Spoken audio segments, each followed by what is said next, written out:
Inside a Clackamas County courtroom Monday, a plea deal that won't be forgotten anytime soon. Travis and Sarah Mitchell pled guilty to criminally negligent homicide and criminal mistreatment for their roles in the death of their newborn daughter, Jennifer. The couple also signed a statement that reads, "We should have sought adequate medical care for our children, and everyone in the church should always seek adequate medical care for our children." Members of the Followers of Christ Church believe in using prayer and oil over modern medicine. The Mitchell case is the fifth in the last 9 years prosecuted by the Clackamas County District Attorney's Office.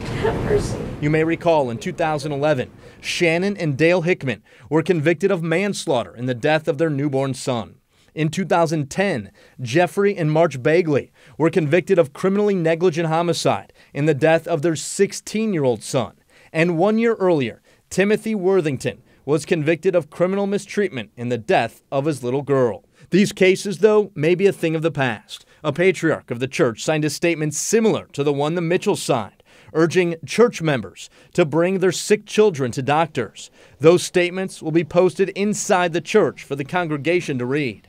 The Clackamas County DA's office said in a statement of its own, "We hope that this office is never again forced to prosecute parents in the Followers of Christ Church for neglecting the medical care of their children. However, we continue to stand ready to do so if the members of that congregation do not heed the call of this family."